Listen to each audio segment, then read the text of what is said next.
Good evening, ladies and gentlemen, and welcome to another exciting Vobes One-Eyed Kenobi Shobi with wires in places that they shouldn't be. Let me just hide that.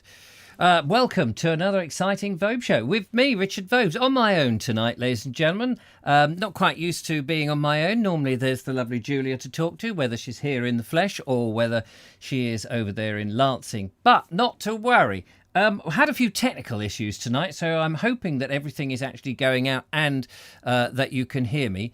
For some reason, I'm very blown up on my. Am I highly zoomed in? I seem to be. Everything's gone wrong this evening. Hang on a minute. I just need to change something here. Just bear with me 1 second, ladies and gentlemen, because something really weird has.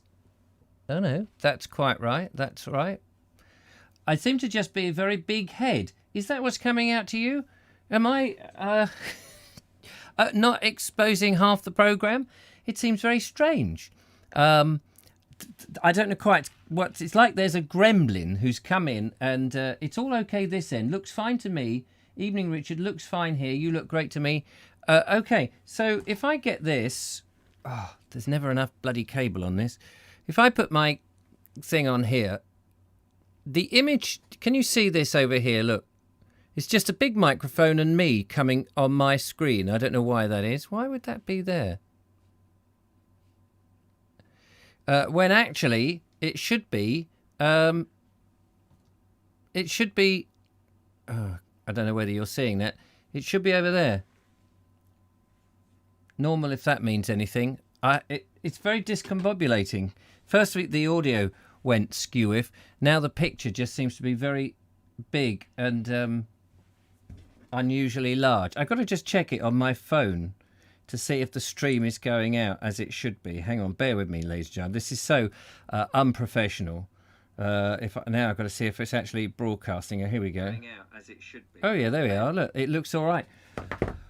Well, there you go. It looks fine. It does look fine. Sorry about that. My feedback here is peculiar, but then that is the nature of live broadcasting.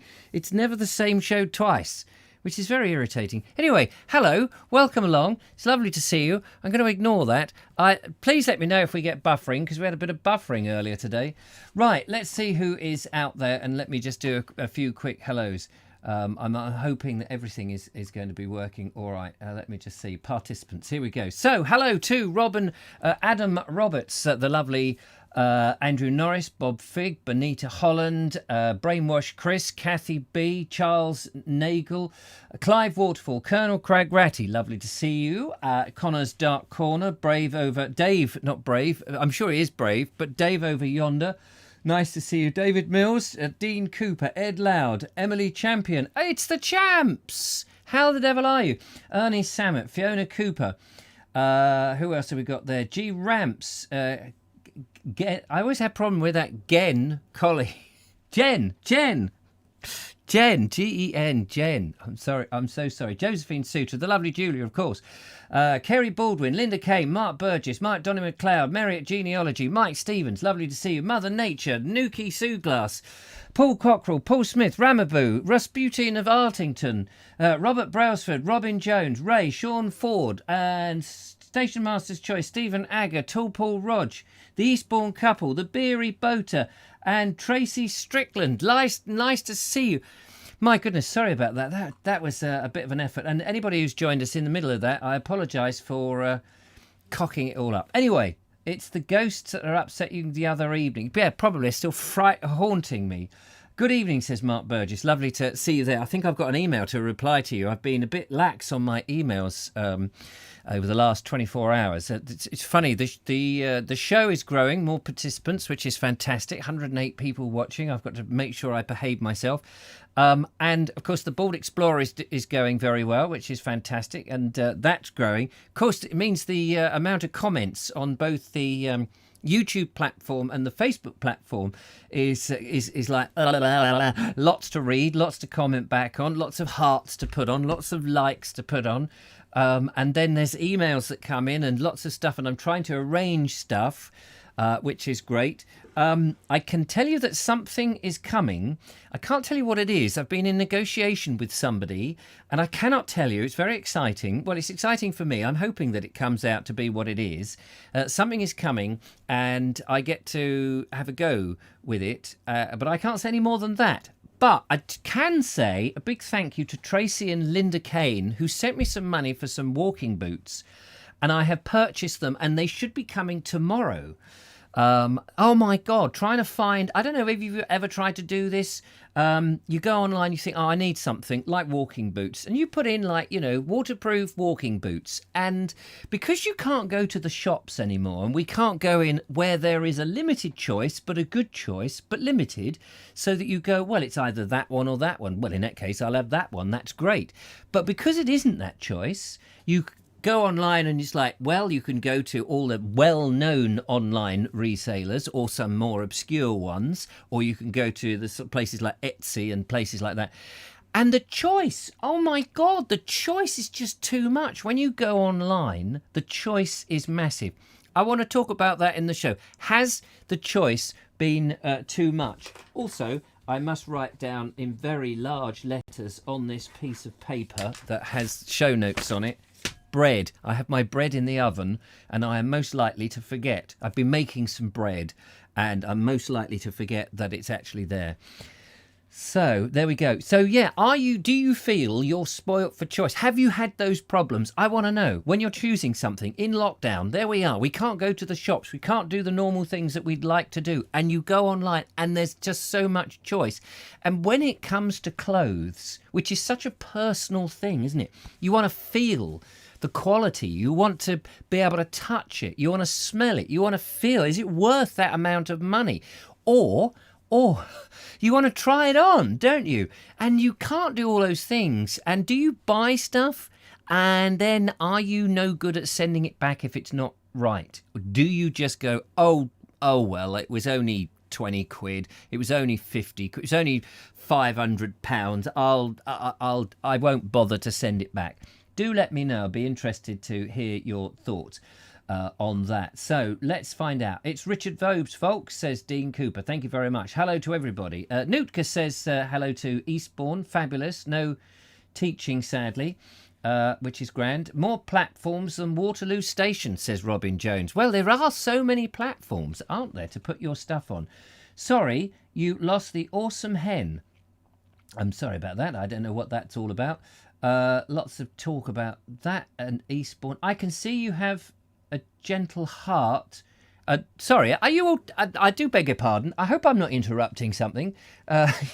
You're all out there gassing. I'm desperately trying to do a show. Maybe I've tuned into the wrong channel. I know that there was some technical issues, but maybe my channel is not actually beaming out to you.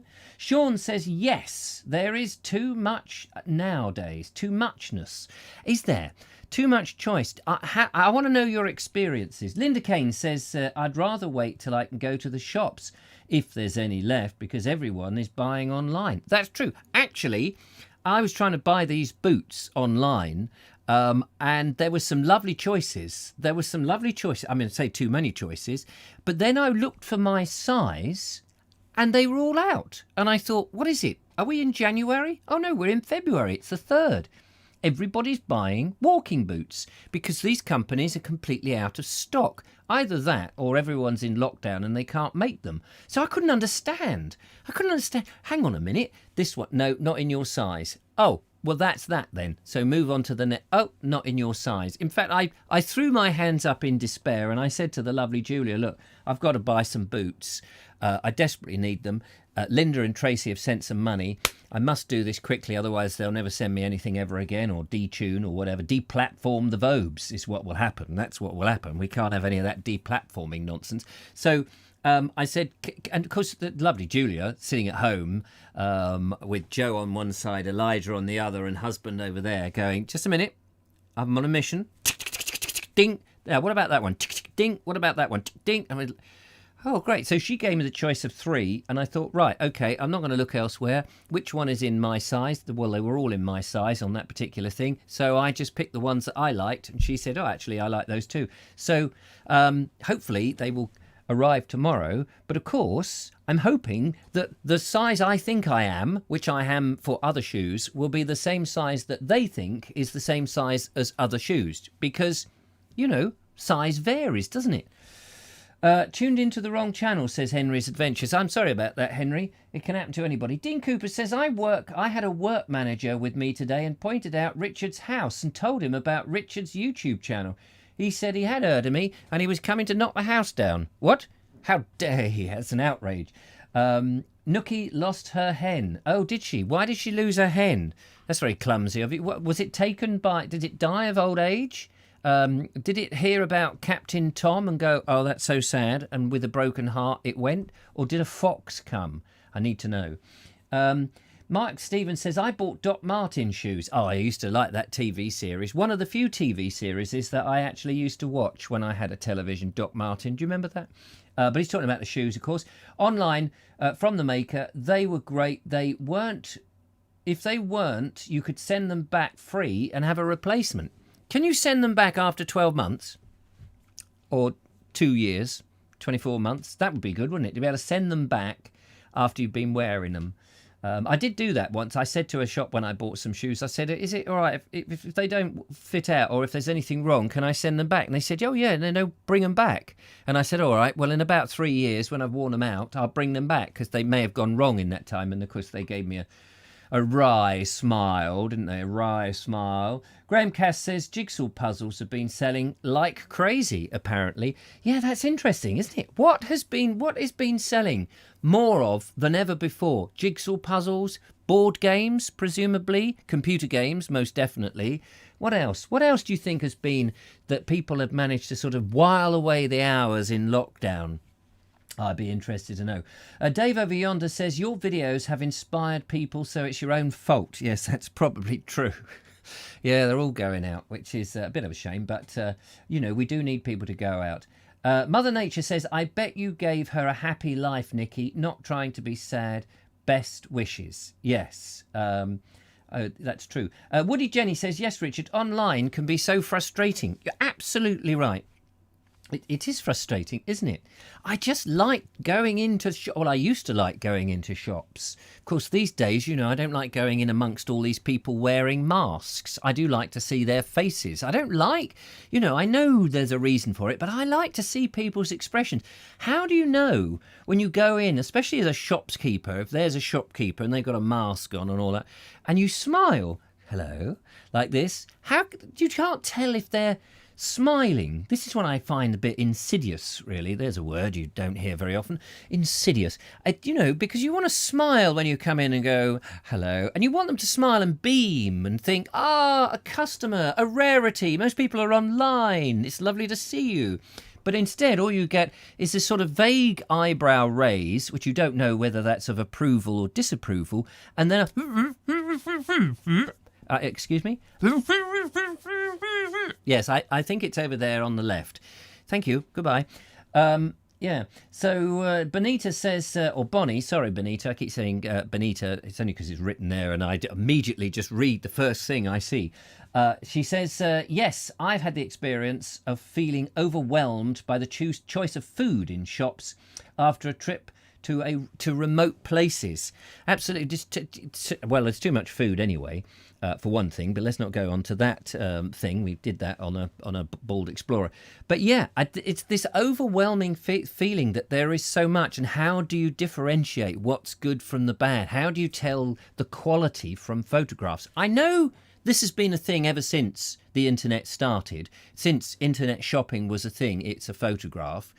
But I suppose because we're in lockdown and because we're more and more in this lockdown, we are buying stuff probably in lockdown more than anything. And it's going to be interesting when we are allowed to take them off, go into a shop, actually smile at somebody, see them smile back, and then go, we've done that ritual. That was novel, wasn't it? Now I'm going to look at shelves. This is another novel thing, and see what you got. Oh, well, I can get that cheaper online. Do you think more people are going to go in the shop, feel the shoe, look at the shoe, turn the shoe upside down, and then go on their phone? Oh, yeah, I can get that from a well-known river. that now is named after a river, I can get that and delivered before I walk home, which is a bit of a shame. I wonder if that's the case.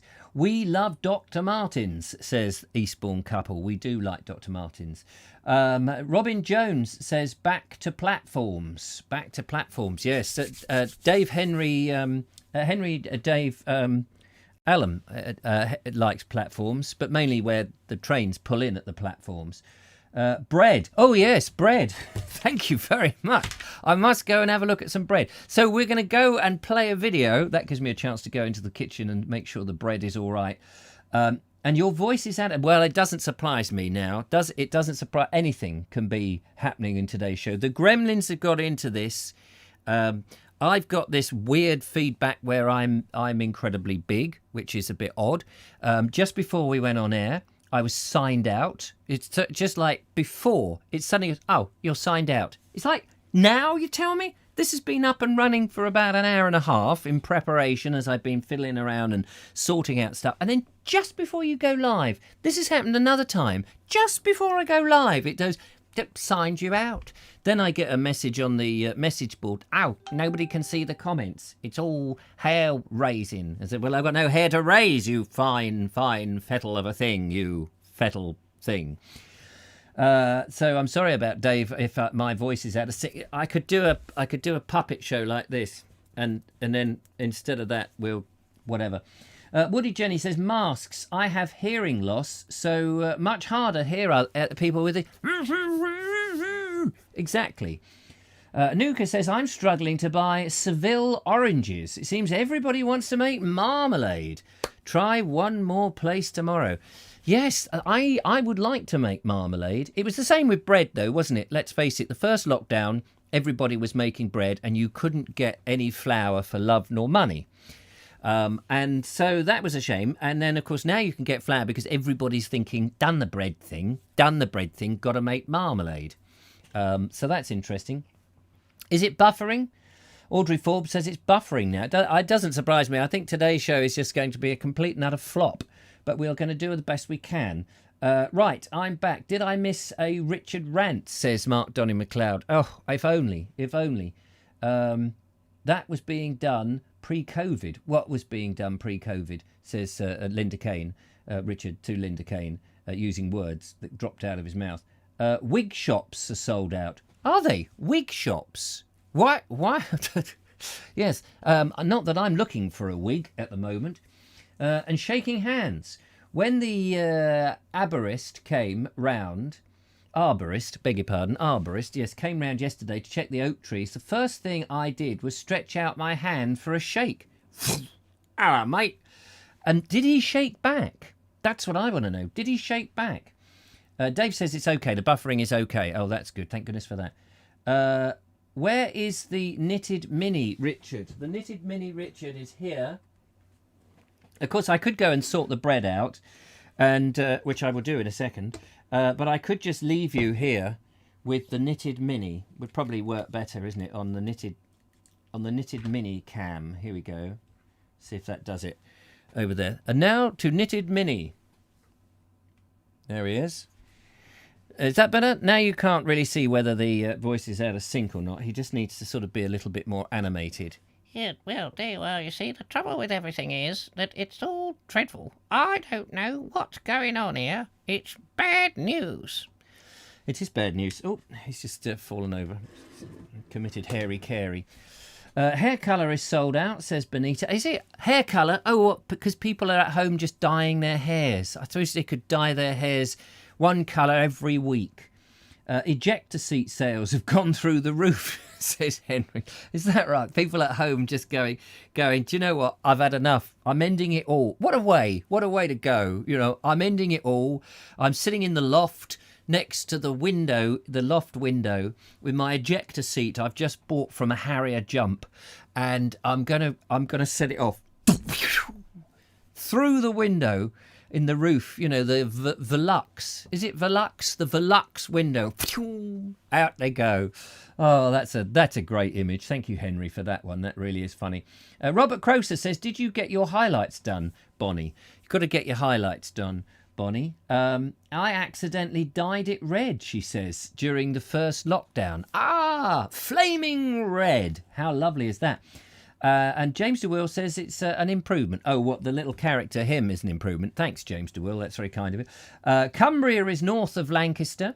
And Elaine Whitelock is just reminding me bread. Yes, so let's go in and see if we can find a video. We've got some videos. We've got videos from Roy Edwards, which you can't miss. You mustn't miss this one. This is a hoot, but we'll come back to that in a second. We have David Rowland has very kindly sent in video.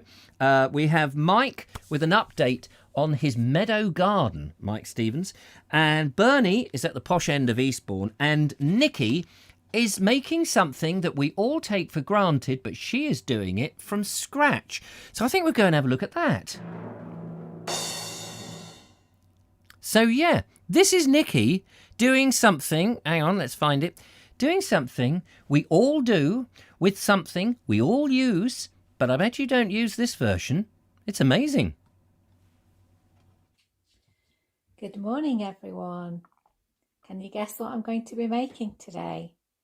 From 4 ingredients: bicarbonate of soda, kaolin clay, coconut oil, stevia leaf extract, and essential oils of your choice. It's toothpaste. So the first thing that you need to do is to make sure that the coconut oil is semi-liquid, so it's not set and it's not liquid. And I've done this by putting some hot water in a pan and just left it on the side. So because I make a batch, so I make about 3 or 4 jars at a time, I don't want to be making this every week. I do make this in bulk. So I put 16 tablespoons of the semi-melted coconut oil into the Ninja receptacle. And the next thing you want to do is add the same amount again of kaolin clay. So we use this, and it's stevia, it's plant-based. So I add 8 teaspoons of this into the mix. And the final thing, keeping the recipe really simple, it's 8 teaspoons again of baking soda. And this is the messy bit, because you're going to blend everything in the Ninja. So it needs to be really smooth, like a smooth paste, but I'll show you when we've got that far. So this is the consistency that it needs to be, like a thick paste, and you will have to check this a couple of times during your blend. So at this stage, I'm now going to soak the bottom of the bowl with the essential oils, and I've chosen to use peppermint and fennel. It's a good combination, and these are pure essential oils, folks. They're not fragrance oils. So I then take all the mixture out of the blender jug and pour it onto the essential oils in the dish. And I do this because you don't really want to be adding essential oils to your Ninja, because you'll be having this with your juices. The taste lingers for quite a while, and I don't think peppermint with the vegetable juices will go down all that well. So it needs to be this consistency. Mix in more of the essential oils. So for this mixture, I put about 15 drops of each of fennel and peppermint, and it should look like this. This is actually a race against time now to get it into your jars without it solidifying.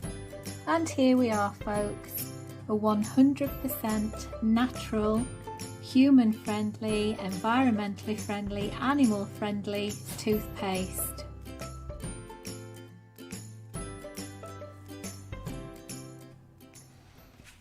Well, there we go. How about that?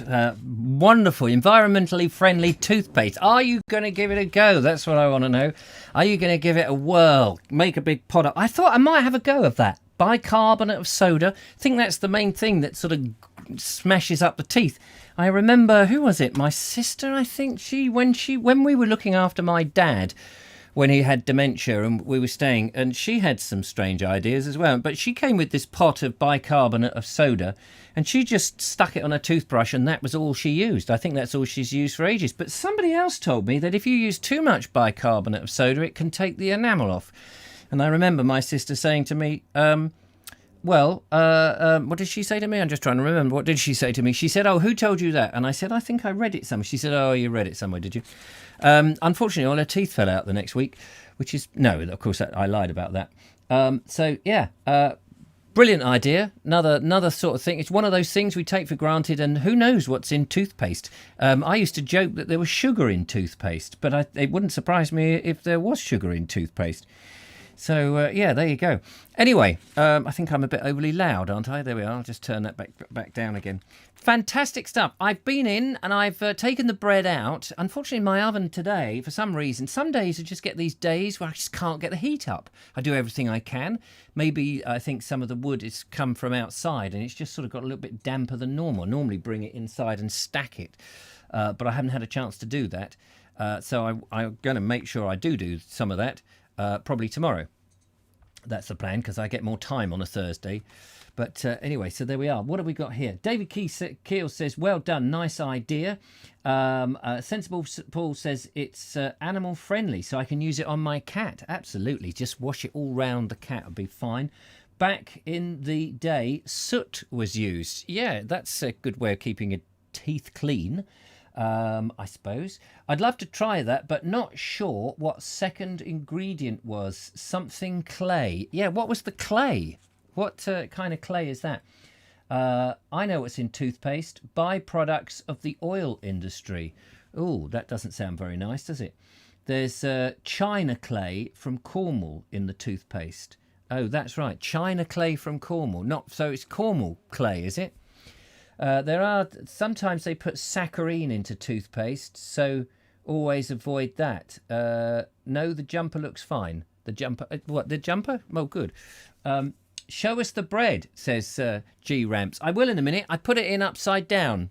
What I tend to do when I cook my bread, I cook it in the tin, and then I take it out and I turn it upside down. I shove it back in just for an extra 10 minutes. Now, it does depend on the heat of the oven. Because if the oven isn't very hot and I'm struggling to get it hot, then I tend to leave it in there a bit longer. But I much rather cook with a much hotter oven. It makes the bread much better. But this time I've had to leave it in there longer. I've done it before where it's just in there a long time. Doesn't seem to affect the bread. It's easier and quicker to cook it, much quicker, if you see what I mean. So I will have to dive out in a second. I will put the phone line on. I'm hoping that the phone line is going to work, which would be good. Not China creolin clay, says Nookie. Not China kaolin clay. I don't know what that is. Mike Stevens says China clay from St. Austell. Oh, right, okay. It's very confusing, isn't it, all these different ingredients. Mark Donny McLeod says better colour to the bread. Yes, better colour. Well, I always worry that it's not completely cooked on the inside and the bottom always feels a bit floppy. So I like to turn it upside down and cook the underneath just for a little bit and then bring it out and let it dry. I have, on one occasion, done exactly that. Got it lovely. Put it upside down, shoved it in the oven. Now, the thing about an essie is you can never tell if anything's burning because all the smoke and everything, the fumes, go up the chimney. So you don't get the smell of stuff cooking until it's cooked. And then you open it up and then you get this wonderful aroma. Unless, of course, you've left your object in the oven for too long, like an extra hour or two. And I have gone to bed and gone, oh, crikey, sausages. I've run down and there they were that I was cooking, black and charcoal. I've done it with a loaf of bread as well, and basically the whole loaf was a piece of toast, really. I did manage to eat it, though. It hadn't gone completely black. Can anyone smell bed burning, says Shord. Shord? Sean. Sean Ford together is Shord. Yes, he's shored up. Mother Nature says, thanks. And Nookie says, takes less than 10 minutes to make it, and then you've got it for ages. Yeah, you must... maybe you could print out the recipe and send it to me. That would be good if you don't mind. I mean, I know I've given you... And I'll maybe have a go. That would be quite good. Does it actually clean your teeth, though? That's the thing. How healthy is it for the teeth? I mean, it's all very well just saying, well, I'm going to make some toothpaste, but for all we know, this might be the thing that actually makes the teeth fall out. I don't suppose for a moment it is, Nookie, because you... Nook, you know, I mean. Because you seem to know what you're talking about. But, of course, if it was me, I might be down the local builders merchants and getting... Here's some sand and some iron filings and a little bit of baking powder. There we go. does the teeth wonders. It does make your doctor wonder what the hell you were up to. I'm flossing right now, says Benita. Yes, there we go. What else have we got there? Interesting video. I use toothpaste for sensitive teeth, says Judith. I use sensitive teeth for toothpaste. Mike Stevens says something to, what's his name? And Robert Croser says, learned my lesson, £2,000 for an implant after an abscess. Ah, yeah, well, you don't want to spend that kind of money then on an abscess. Creosote is apparently quite good. It gives you a lovely finish to those wooden teeth, wouldn't you know it? And Jeffrey Harrison says, Richard, I know what your secret is. I want to be in your film first. Oh, I know what your secret is. I want to be in the film first. All right. How do you know what my secret is? I'd love to know how you know that. I want to be... Oh, is that what... Oh, I see. That is the secret. Fair enough. We have enough fluoride in the water, says Michael White. Do they still put fluoride in the toothpaste? Isn't that something that they give to pregnant women? Nuka C-Class is... I've got all my teeth. I'm 50. 2 teeny fillings. Never need clean or polish at the dentist. Send me that email. Send me an email with the recipe. I want to try it. I want to give it a whirl. I want to see what happens.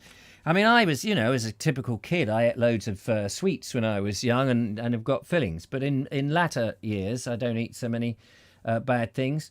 Can't say I've got all my teeth, but I haven't got anybody else's teeth, if you see what I mean, or plastic teeth, I'm pleased to say. Colonel Cragratty says, did you see the second poem? Yes, we did see the second poem. And on Friday's show, the lovely Julia is going to read it out. So I did think, I could read it out in this one, but it's so much better when the lovely Julia reads it. And she's going to be here on Friday, fingers crossed, all being well. So if that's okay, sorry I haven't got back to you. I am getting quite a lot of emails at the moment. And at the end of the day, you just think my poor one eye is trying to knock videos out and edit. And then there's emails and comments. I don't want to make, a thing of it, but sometimes there's a little bit of a delay. I'll send you the recipe, says Nootka. Fantastic, that would be lovely. That's frolic acid, says Audrey. Oh, yes, a bit of frolic acid, always nice. And Clive Waterfall says, is that your dating profile? Oh, what do you mean, is that your dating profile? Lots and lots of stuff going on there. We're going to go to another video. We've also got some art. Bernie sent in some art. So, but I'm a bit nervous about my bread now because time is ticking. But let's just see a little bit of art from the lovely Bernie.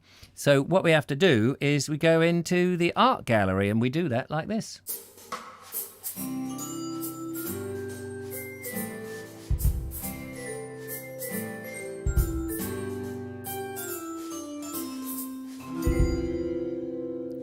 And it's always lovely going into the art gallery because we get that wonderful music, which is fantastic.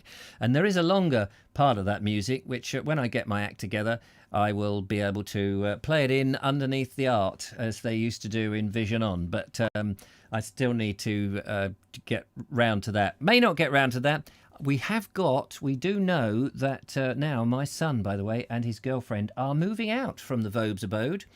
They are going to their own flat, and by the end of the month. So by March the 1st, the other lot will be out. So that's when there will be big changes in a month's time, ladies and gentlemen, where I'm going to move the studios, build a second studio, get a studio going in the kitchen as well. And the live shows will have a little bit more investment on them. So different things going on, lots of exciting things. So at the moment, it's just keeping the Heath Robinson device together with elastic bands and sticky back plastic and a few egg cartons and that sort of thing. So just hold on to everything and, there's going to be some good stuff coming. Meanwhile, let's have a look at these wonderful pictures that Bernie has taken with his camera. Excuse the blue frame there. That just happens to be, I think, my backdrop to the screensaver thing. Anyway, so here we are. I should have read you the email, actually. Hang on a minute. Let me just read you the email that comes with it. Because otherwise it doesn't make any sense. He says, I thought I'd send some photos this week as well as a video. He says, morning on the marsh. Just had to take this view of the sun rising through the mist as seen at low level. Took it as I was filming a video of the same name. So there we are. Morning on the mist. Let's just have a quick look at that. There it is again. Isn't that beautiful? Down low level. Presumably... you've got to get on your hands and knees to do that. And also, look, you can see the dew on the grass blades. How about that? That's beautiful, isn't it? Fantastic. Don't let the show loose. It's intimate nature, says Michael. I think. I think talking about my show might be talking about something else. Anyway, that's the first one. The second one, hang on, I've got to keep going back and reading the thing, is called Winged Friend.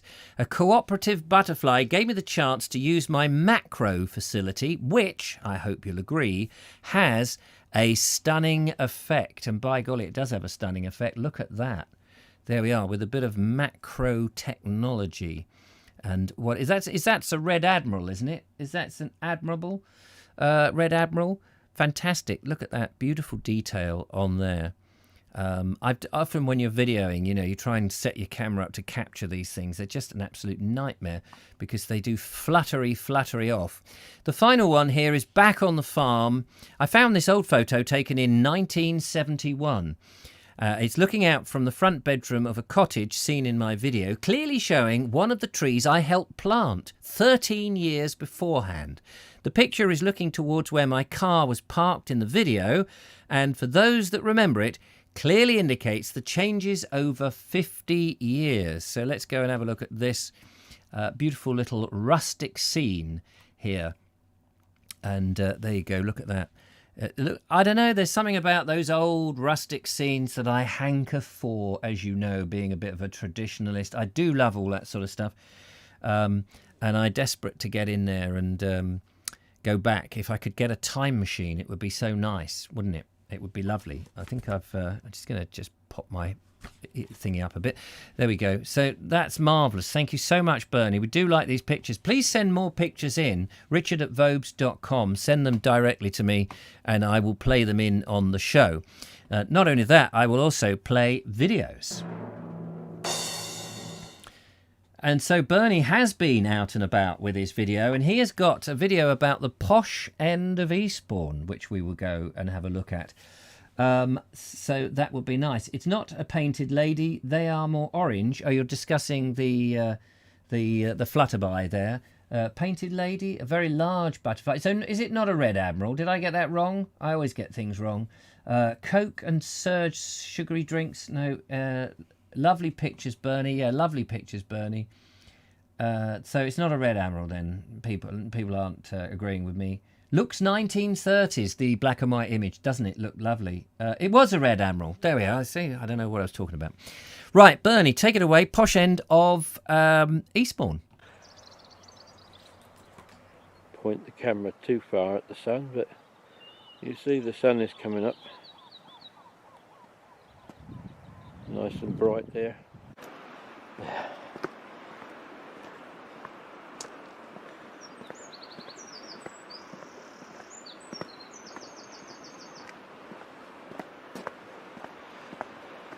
Meads here. Way down below. 2 people jogging already. Look at that. You see them going past that hut below. Meads was one of the original settlements that banded together to form Eastbourne. And so here we have the Italian Gardens.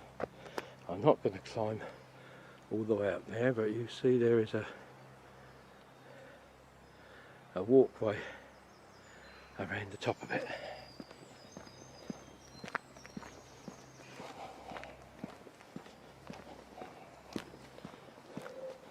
Damn heart failure takes my breath away quite quickly these days, but yeah.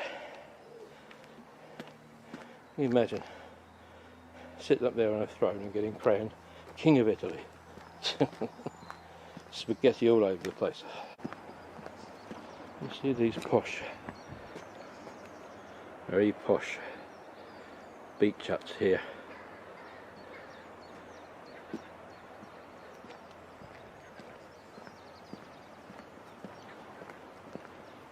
Get hold of one of these, you'd be lucky. There used to be a plaque on one. In 1935, King George and Queen Mary stayed in one of these huts. I'm not sure which one it was. Here's a nice little extra touch, look there, and now there's people coming along.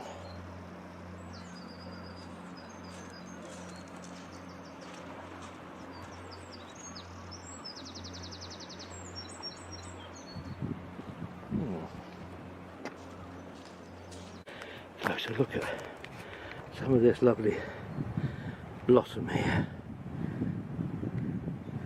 How about that? Isn't that lovely?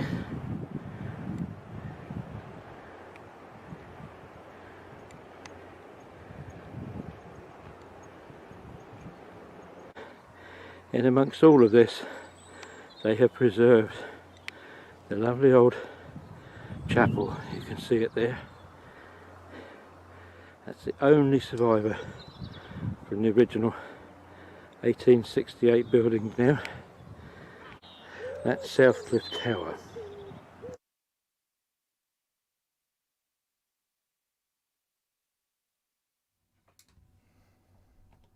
Well, there we go. That was came to the end rather abruptly with the memory card full sign. I've never seen that before, but there we are.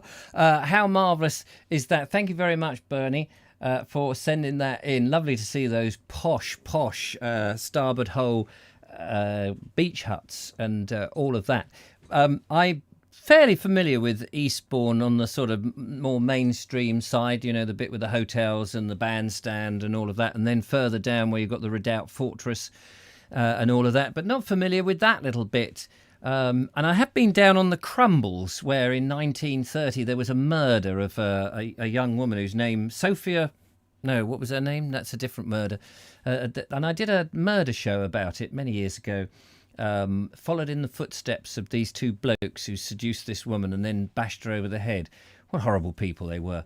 But there we are, that was Eastbourne. There was another couple of murders, I think, that I did some stuff on down in Eastbourne. It's one of those places that just, you know, you don't expect these things to happen. But 100 years ago, they sure did.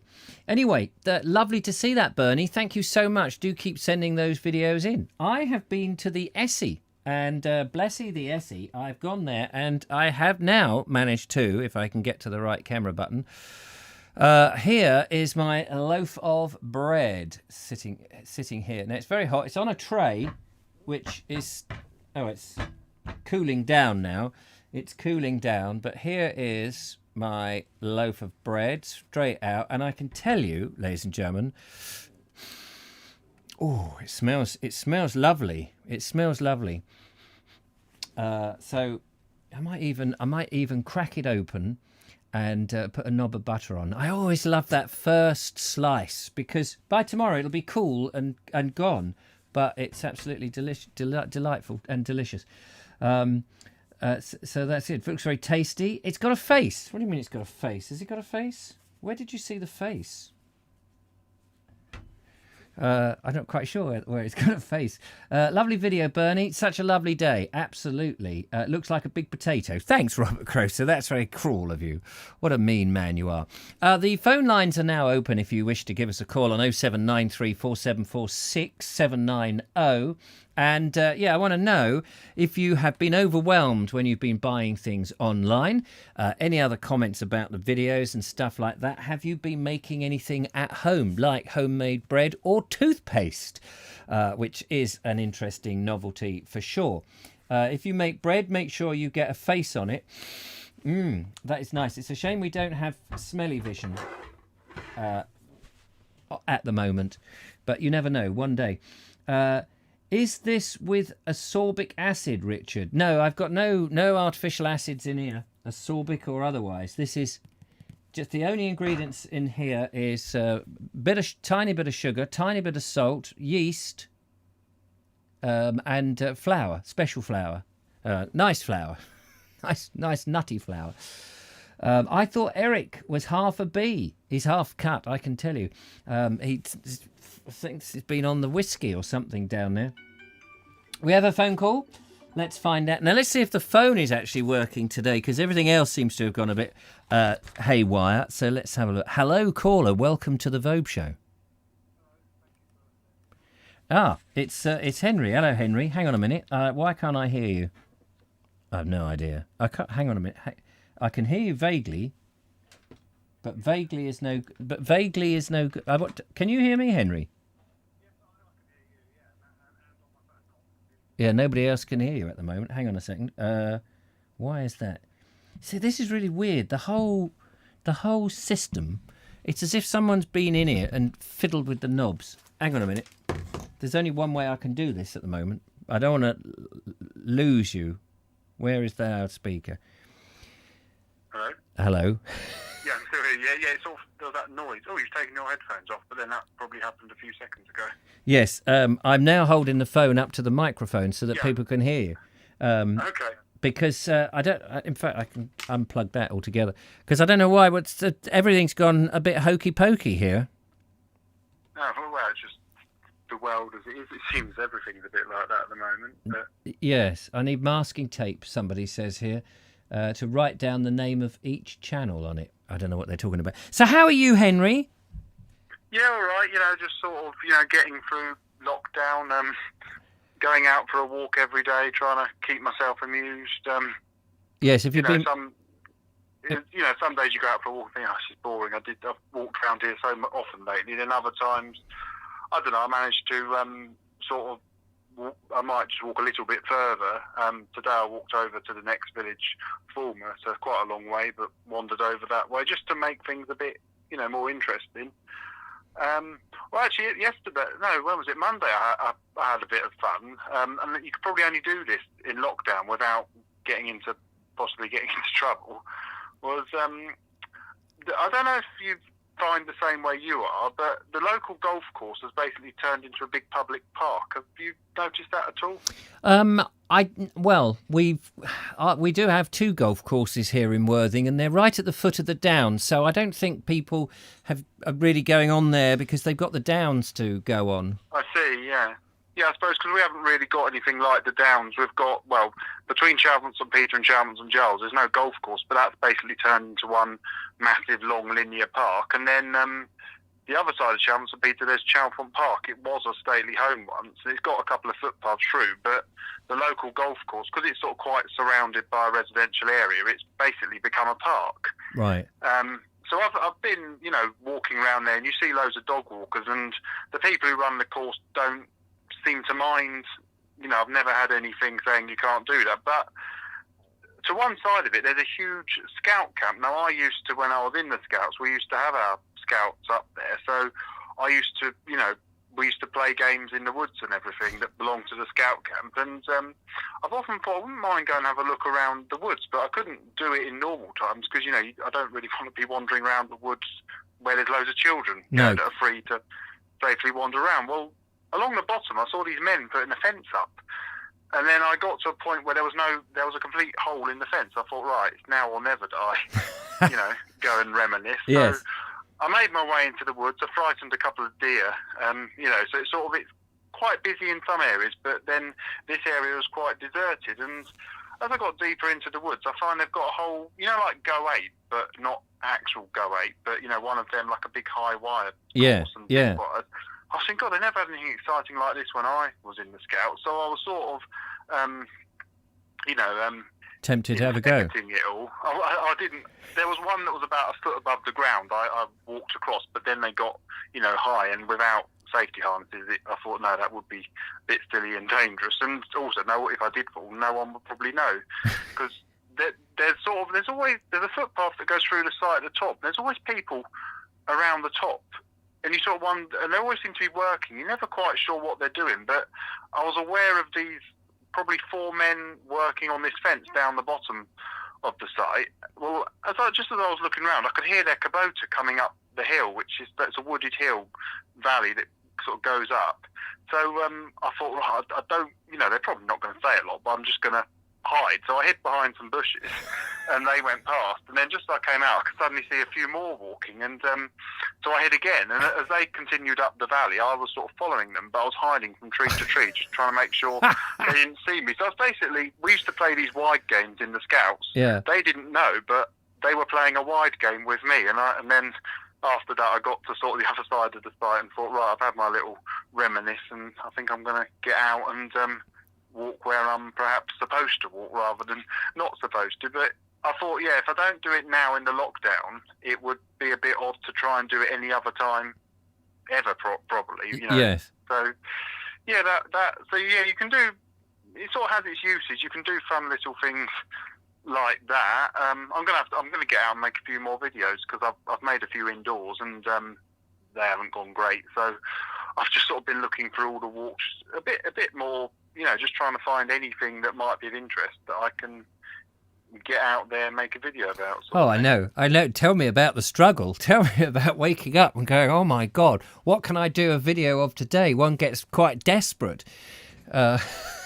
Especially as I promised myself, let alone the viewers, that I will make a video every day. And some days they are just, I don't know, you know, some days they're so desperate that that I wonder that anybody watches them really, but they very kindly do.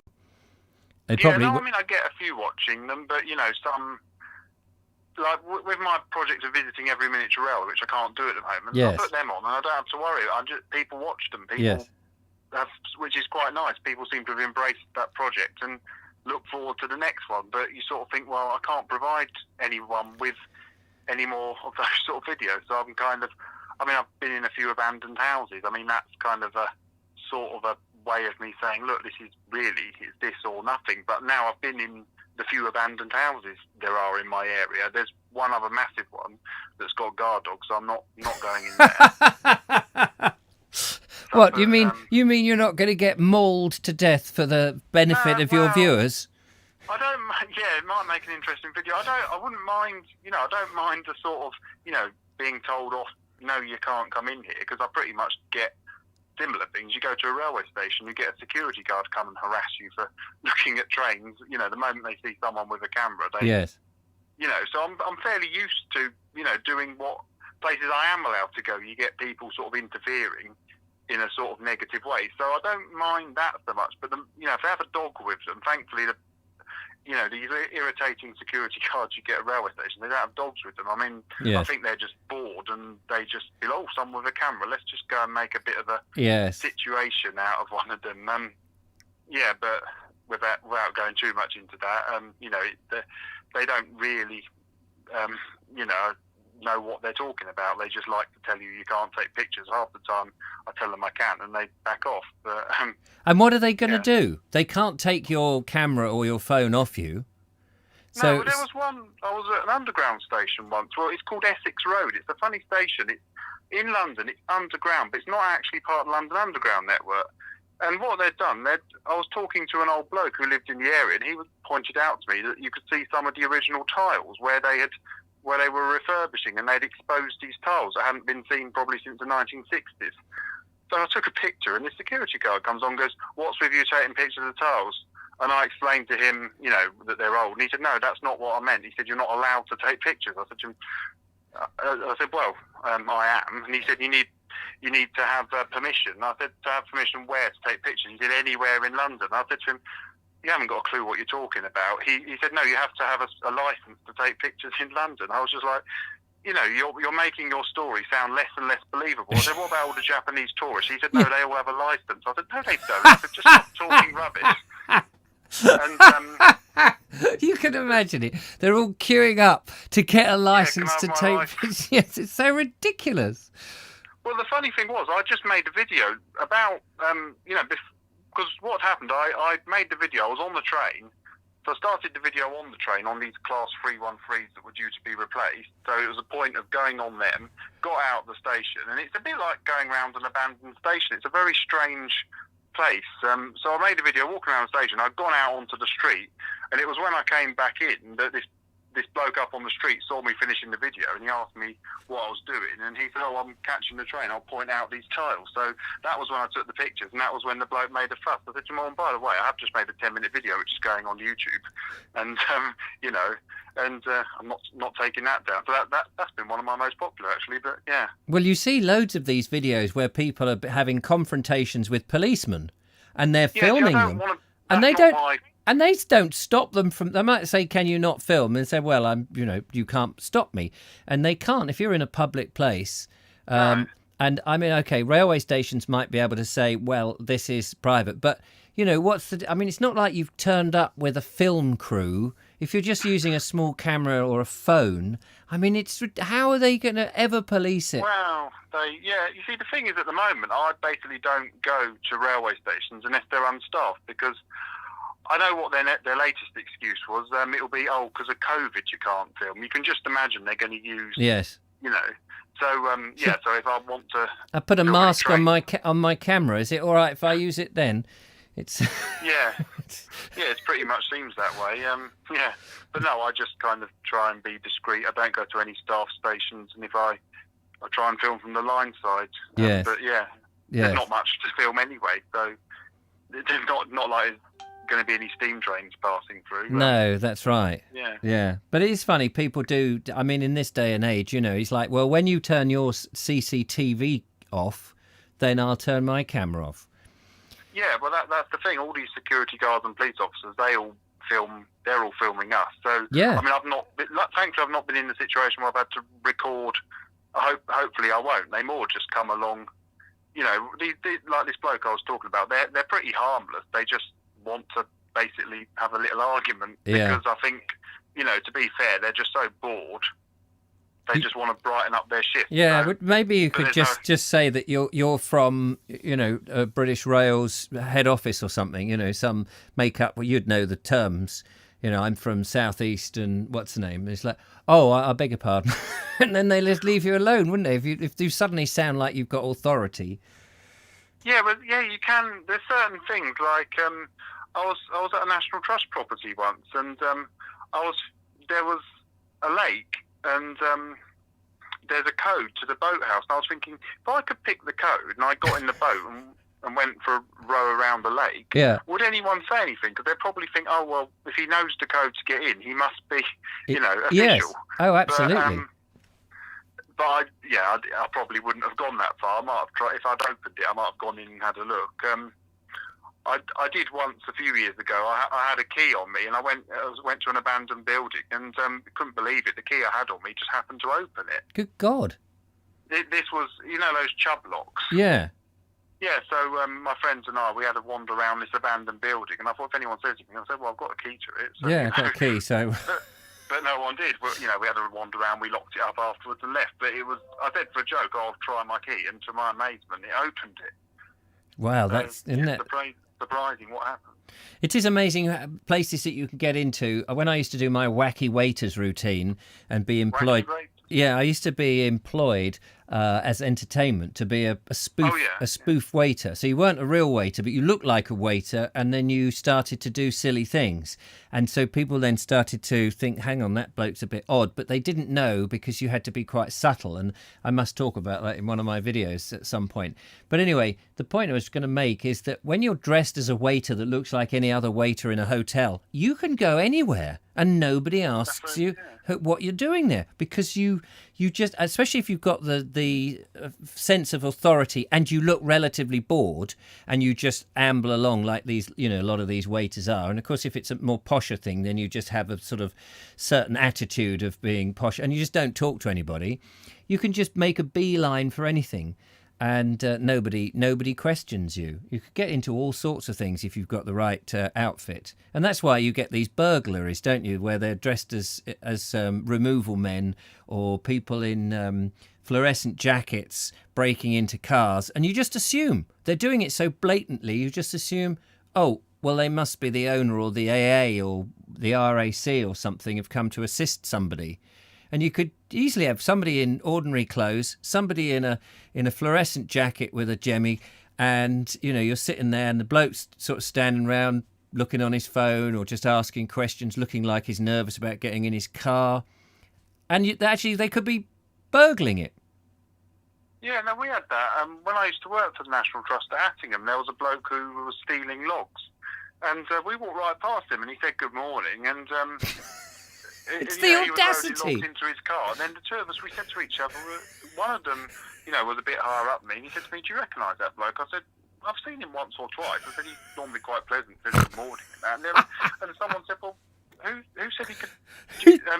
Who could? I said to him, well, surely you must know him if you take logs. He said, no, I don't think I know him. So he went to the head, and the head, there was a discussion. Do we know who's giving this bloke permission to take the logs? Yeah.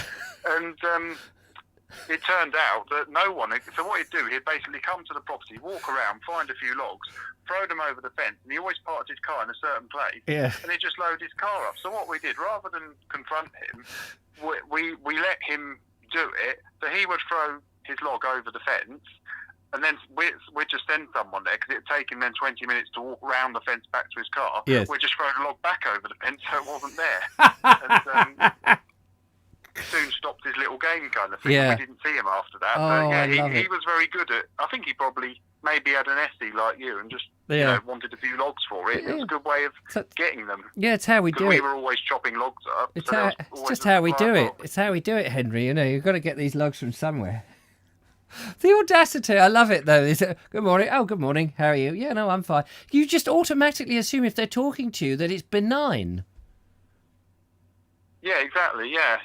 Some people are very good at doing that. Yeah. I don't know if I'd be quite. No, I don't think I would. I mean, I can put on a front for the show, but I don't think I could do it when it was actually stealing somebody else's property.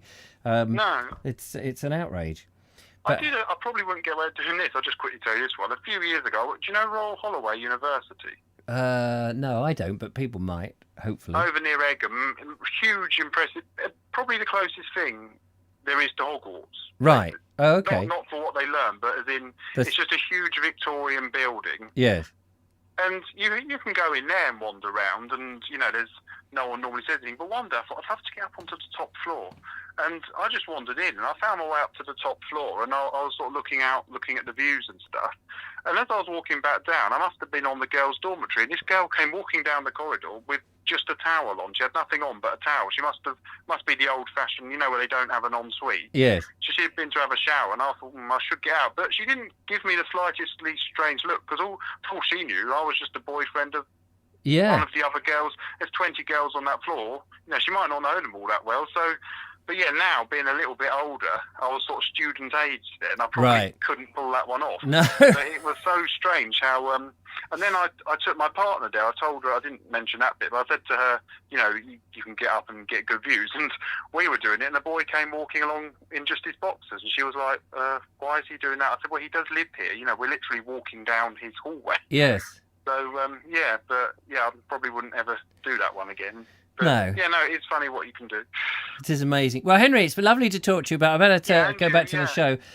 Thank you so much for joining me. That's all right. No, thank you for joining me. Yes, that's true. I look forward to the rest of the show and, more shows in the future. Absolutely. Well, I hope we can get out and do more of these videos, and I hope that you manage to get out and do some more. Oh, well, yeah. Be a bit local, but, Yeah. Good for you, there mate. will be something. Good for you. Well, look after yourself, and thanks very much for calling in. You're welcome. Bye. Take care. Bye. There we are. That's the lovely Henry there. So sorry about having to hold the phone up for there, but that was a lovely conversation. And thank you very much. We're going to go to a video. Lots of comments going on there. I think you're all talking about all sorts of bits and bobs, which is marvellous. But we're going to go back to a video, and then I'm going to slice the bread, and we're going to see what it tastes like. So, first of all, now I want to show you Roy Edwards' one, but it's a little short because I'm just going to go and grab a knife and stuff whilst it's on. So, we're going to go over to David Rowland sent this in on Winter Hill. David, take it away.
So you get all the wind and blowing and gales there. But isn't that marvellous? Now, I can't remember, David, if you told me, I'm just looking to see if I can find your email, where it was. If you're out there, maybe you can just remind me. Here we go. Here is the first attempt. First attempt, he says, for your delectation, we kept the sound just to emphasise how bloody cold it was.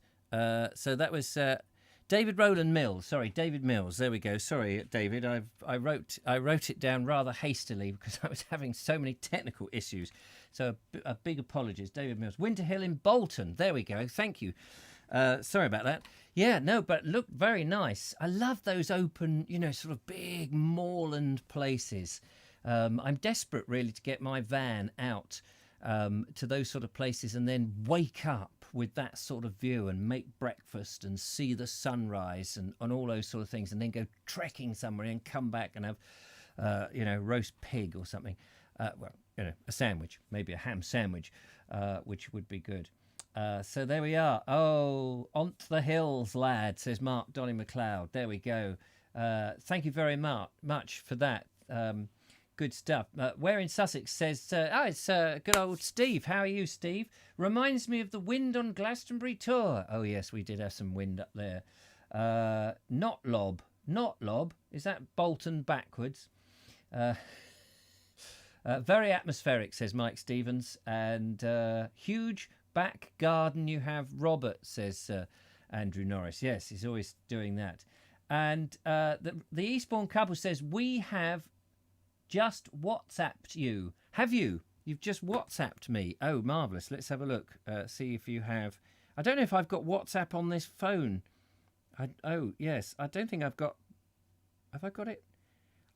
I've got. This is a different phone now, and I haven't got the WhatsApp on there. I wonder if I can get it quickly. How do you get it on a phone?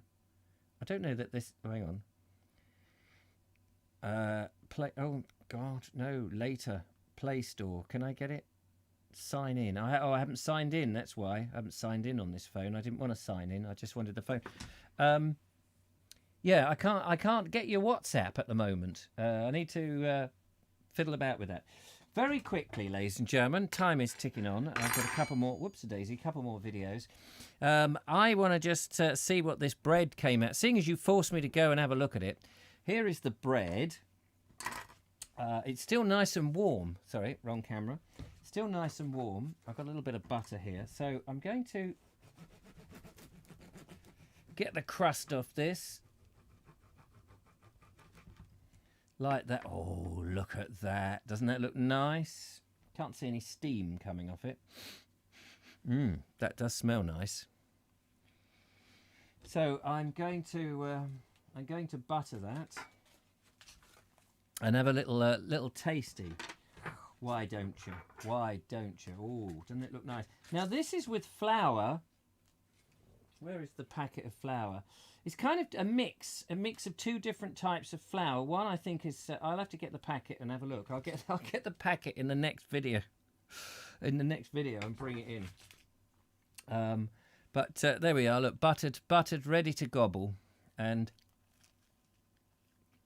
oh, it's so good making your own bread. But it's such a sad thing, really, that this first bit, where it's just come out the oven, and it smells so lovely and tastes delicious.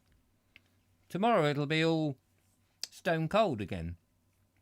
It'll be fresh. It's quite dense, of course. I only use Sussex butter, says Bonnie Holland. I'd like to, yeah, I wish there was a closer place. I mean, this is one of my bugbears. I hate the fact that I go into the supermarket. I don't want to go into the supermarket. I keep preaching or talking or dreaming of local produce and local stuff. It's so hard to find it. And that's another rant for another day. Because the butter is rubbish. It looks yummy. It is yummy, Tracy. It's very yummy. Well said, Lisa. Could have been spicy. What do you mean could have been spicy? Who said it was spicy? Sorry, trying to eat that. Right, okay. We will play you another video in tonight's show, midweek show. This is Roy Edwards. Roy's got a channel, a walking channel. If you want to go and subscribe, I think I've just subscribed to him earlier today. He does a walking channel, so you don't have to. Look for Roy Edwards. Now, there's a number of Roy Edwards in there, but there's only one Roy Edwards who does the walking channel, and this is great. And he very kindly sent in this remarkable piece of footage. A remarkable piece of footage down by the river. I'm not quite sure where the river was, but it's well worth a quick view. So what was I going to do? Oh, I was going to get the flower to show you the flower. That's right. So let's nip back in there, and Roy is going to show us a particular wonderful bit of river that he loves to get up close and personal.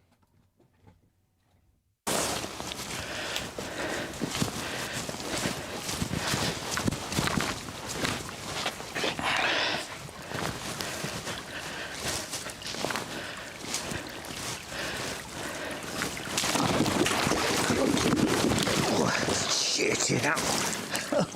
Cobblers. Oh. What a cave bag. Oh well. I'm not sure if I'm going to include that bit in the clip, but it might have to go in you being framed. Oh, anyway. I've got to fall over at some time, folks, so I might have to include it in. Gloves are wet. Anyway, follow me. I might put this bit in the end.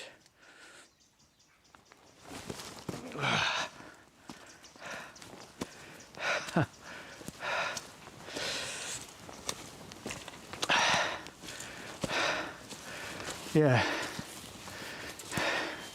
It's a wet one, you could say, folks. It certainly is a wet one. Oh, thank you so much, Roy. We had a good old laugh. And it's something I dread when I'm walking with an expensive camera. Falling in the river. It's so easy to do. Oh, dear, oh, dear. Thank you for sharing that moment with us. That was wonderful. If you've got any outtakes, if you've been out doing stuff and you've got anything like that, we'd love to show it. Love to share those comedy moments. Do send them in. Send them to richard@vobes.com via WeTransfer. Details in the description. That would be great. If not, go and jump in and film it deliberately. All good fun. Oh yes, repeat. People say you want to have a repeat. Well, let's. Shall we repeat it? Let's just see the falling in one more time then. Hang on a sec.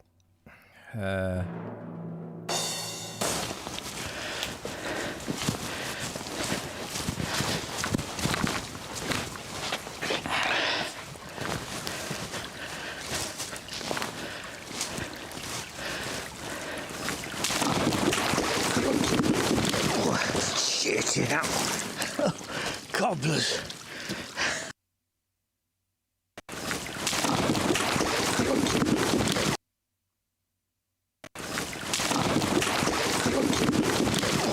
Shit, that one. Cobblers. Cobblers. Oh, bless you, Roy. Bless you. Do check out Roy's channel, ladies and gentlemen. It's great fun. Great fun. I'm just wondering if I can see if I can find it in my history, because I went and had a look. Well, how do you get into your history on this thing? I wonder if I just punch it in again.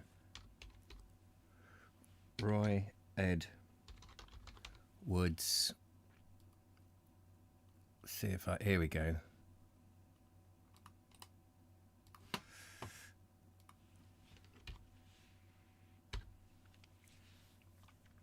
There we are. Give him a bit of support, Roy Edwards. We've laughed at your expense. See if we can get some of your subscribers up. That would be great. Actually, I noticed I hadn't subscribed, but I have now. There we are. How about that?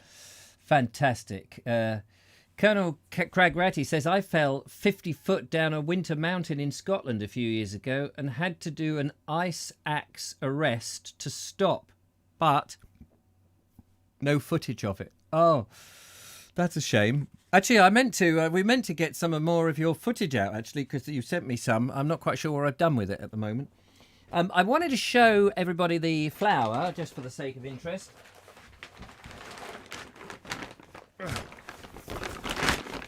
I've been using it, so I've got... it's easier to come out this outer plastic bag.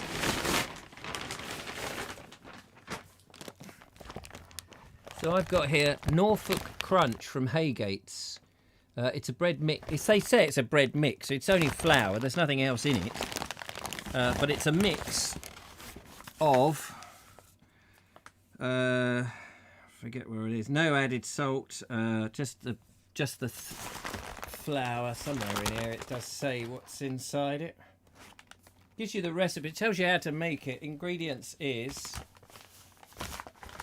the flour, hang on, tells you it's two different, I forget where it is now.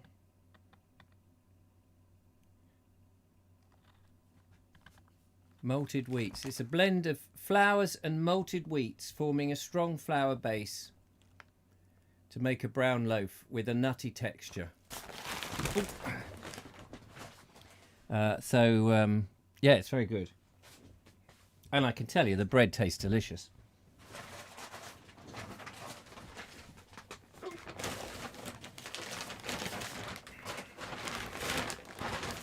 Getting it back into the bag, on the other hand.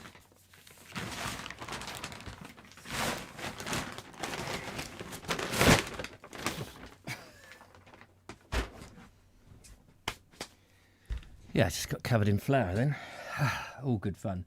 Done a bit of that myself, says Robert Croser. Sean Ford says, how long will that keep? It's rather a large bag. Oh, that will keep for a few months.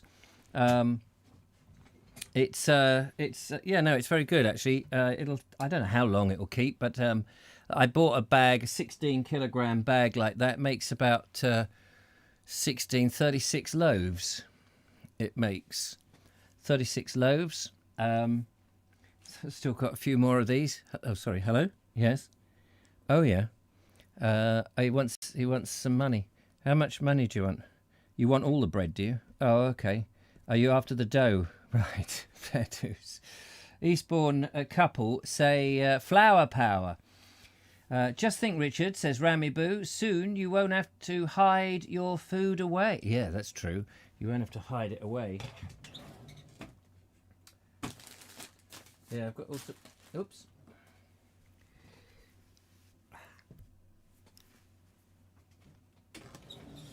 Yes, I'll be able to fill the kitchen. I'm going to slightly redesign the kitchen a little bit when the house is free. There's lots of exciting stuff going to happen. Hopefully exciting. You may find it just dull and boring, but to me it will be exciting. I should be all on my own then.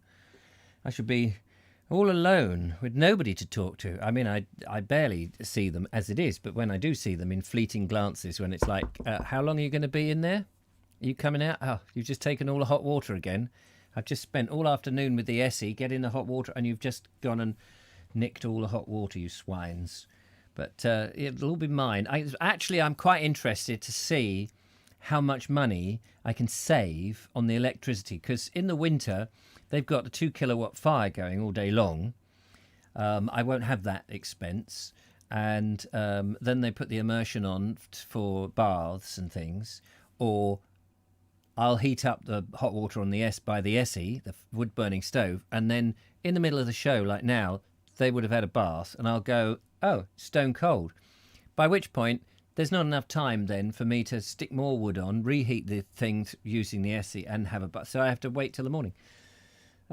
Link to Roy's channel, Paul. There we go. Link to Roy's channel. Mind you don't get weevils. Keep it tightly wrapped, says G Ramps. Yes, I do. Don't worry. And it doesn't sit on the ground. I don't want any of those weevils getting in there. Although they do add taste. And mind you, you'd never notice because it's quite nutty. So some of those might be weevils themselves. Is it buffering? Buffering. Let's have a look, see how the buffering's going. Sorry about the buffering.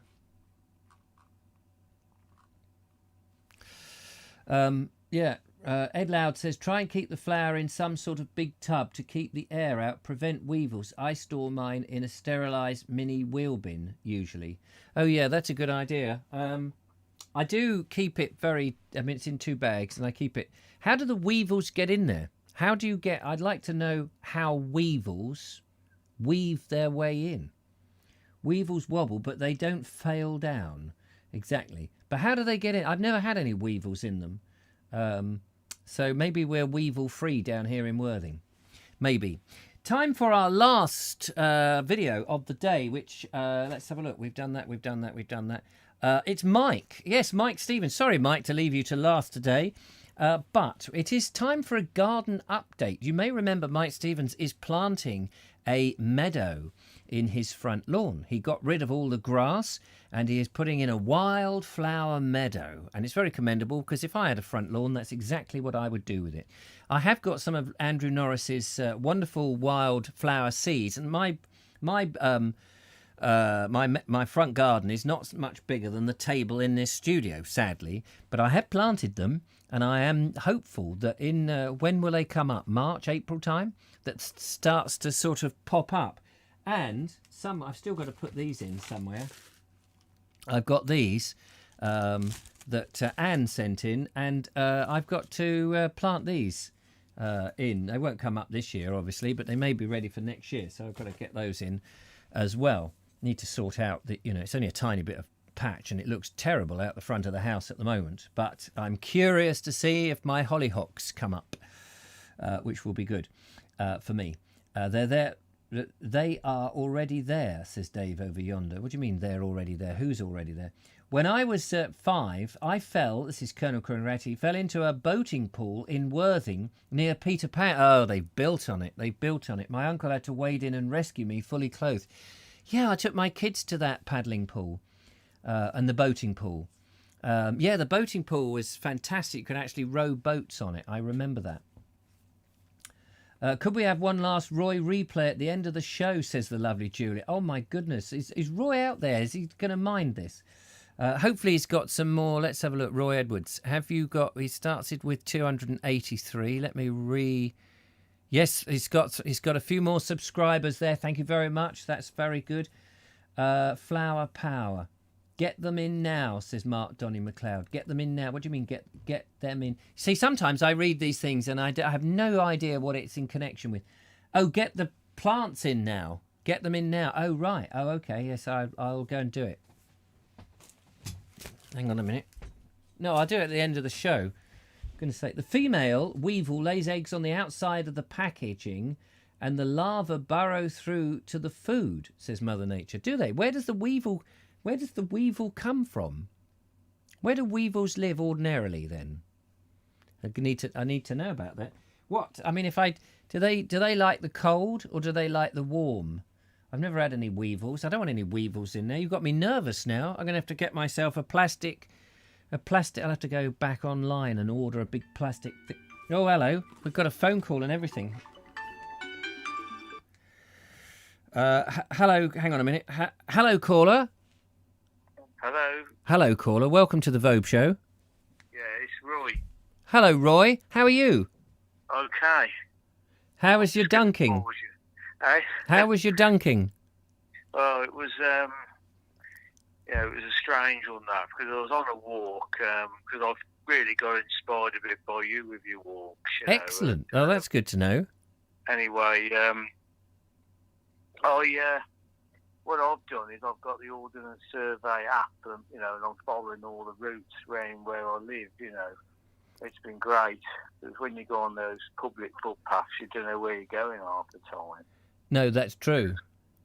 So anyway, that was a couple of days ago, and I decided I've been doing a bit of filming with jumping off a stile and putting it into slow motion. My plan was to walk over that bridge and jump back, but I set the camera up. I've got them gorilla pods, which are fantastic, you know, for putting around the trees for your camera. And then, of course, I walked back to do the jump, and obviously I ended up on my back in the water.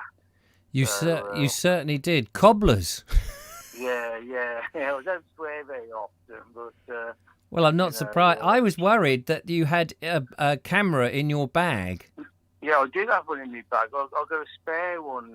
If you do get time, do watch the next day's video. I talk a bit about because that jacket, the trespass jacket, and I have now found it is waterproof, you know, because it didn't, you know, I was laying in the water and it didn't go through the jacket. But like you, I was looking for some decent footwear, and I just bought some dirt boots, which again I made a little video on those. That's on my channel. I use my drone in my garden because that's the only place you can fly a drone at the moment, and I made a little video in my garden on the boots, but they were good, but unfortunately the one got full of water. So, no, I enjoy the walk. It's great to get out, and like you, often some of the things you say are right, you know, 'cause it's really nice being out in the countryside. And the one thing about the lockdown, it has showed there's lots of local places you can go, you know, that you wouldn't normally go. Absolutely, yeah, and it makes you want to investigate more. Yeah, it's great. Yeah, I mean, I go on a walk most days.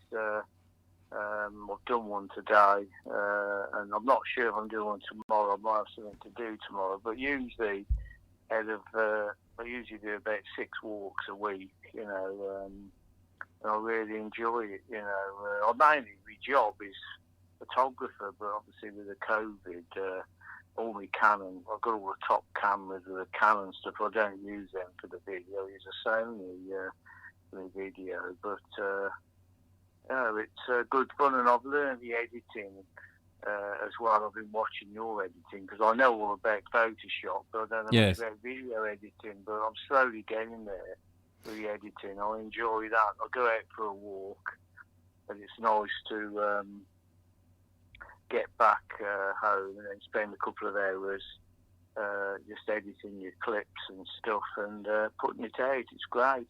It's great. It's good fun. Well, I'm so pleased that you've managed to keep going, and I've just been showing your channel on the show here. Thanks a lot. Yeah, I saw it. I really appreciate that. You've got lots and lots of walks. Yeah, it's boosted up. Yeah, it's great. And also, I've got some nice followers now. They're always commenting on my videos. They love them, you know, like you know. So people in New York, Australia, I get, you know. 21 new subs, apparently. Yeah, that's great. Thanks a lot. I appreciate that. That's really kind. I'll carry on watching the show now. You're a star. Well, we're coming to the end, but thank you so much, Roy, for calling in. We're gonna. You take care. Okay, thank you. Take care. Bye-bye. There we go. The wonderful Roy Edwards there, who didn't mind us playing him falling over. We'll play it one more time all the way through as we go. But before that, ladies and gentlemen, Mike has been telling us about his meadow garden. So let's go and check up and see how that's going first of all.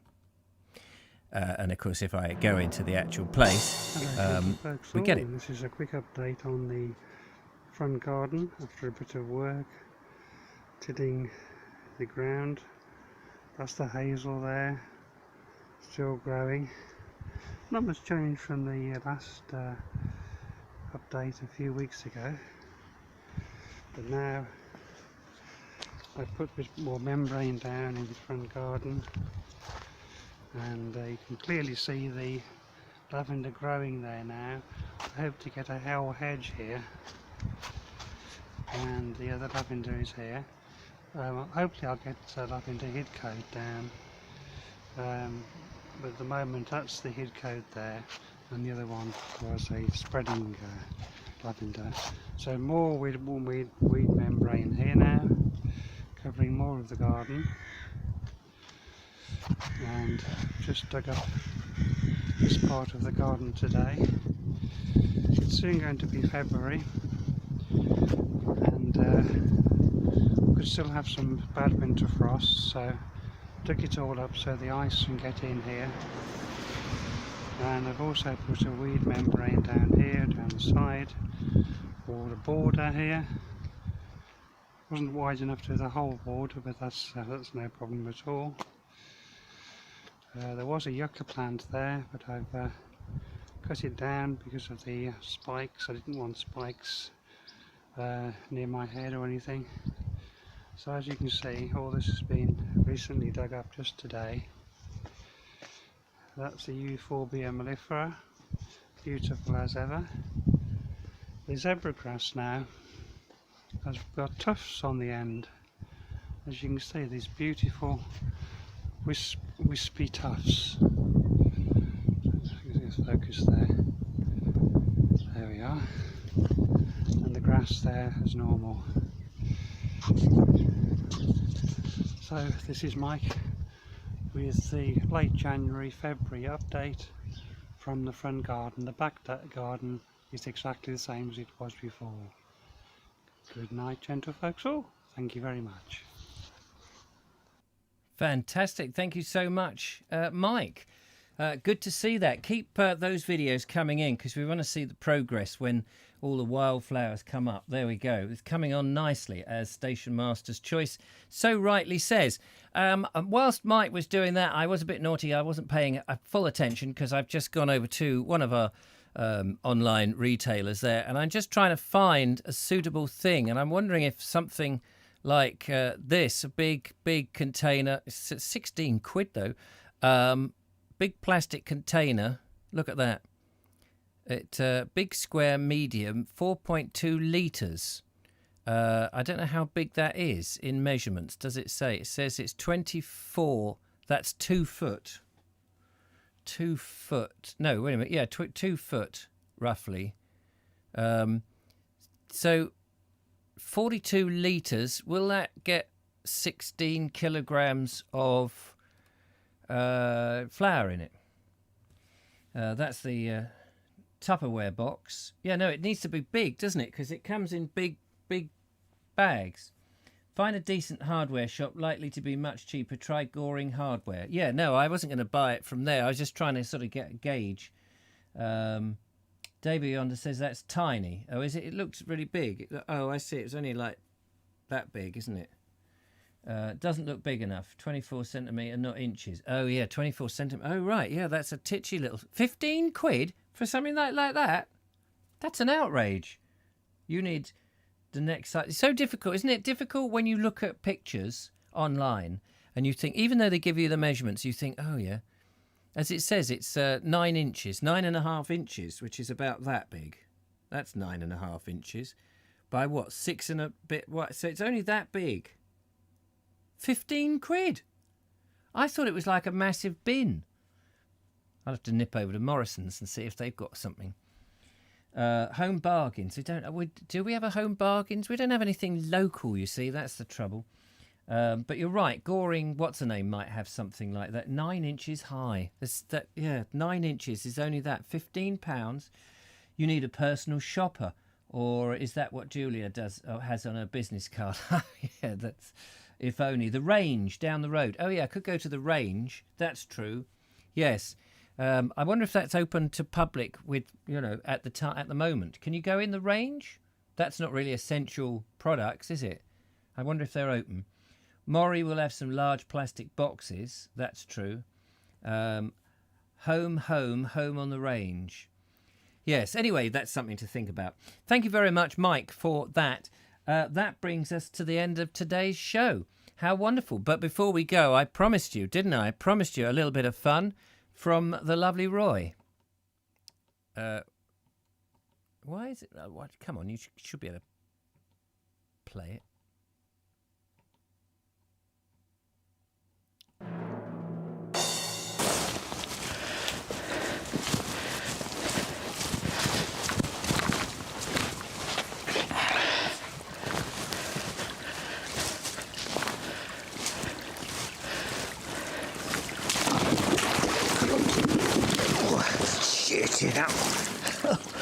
cobblers.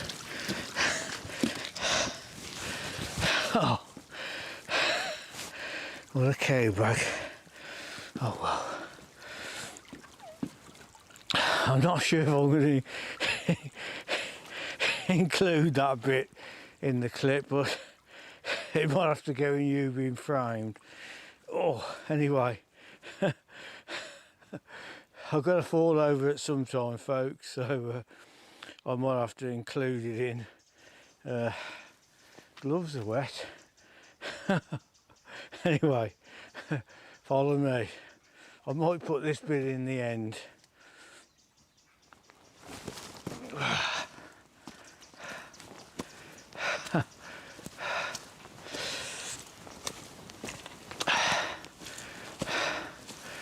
Yeah, it's a wet one, you could say, folks. There you go. Good old Roy. Thank you very much, Roy, for that. What a great encore. Yeah, the video with the most encores. Exactly. There we are. Wonderful stuff. Well, thank you so much for joining me tonight. It's been good fun. Thank you for all the advice about weevils and things. Thank you for the videos, of course. Thanks to Judith and Julia for doing the administration or the monitoring or whatever it is you call it. Thank you for all your comments and all of that. It's been absolutely fantastic. And for the videos, big thanks to Roy, to David, to Mike and Bernie and Nikki. That's very kind. And thanks to the bread that kept me sustained throughout the show. But that's it for today. Hopefully on Friday I will have had a chance to take a sledgehammer to the wiring here and sort out all my little gremlins. But until then, take care, look after yourselves, have fun, and I will see you anon. All the best. Hope you have a good rest of the evening, whatever you're up to. And I've lost my camera. And there it is. And I can say goodbye. Goodbye!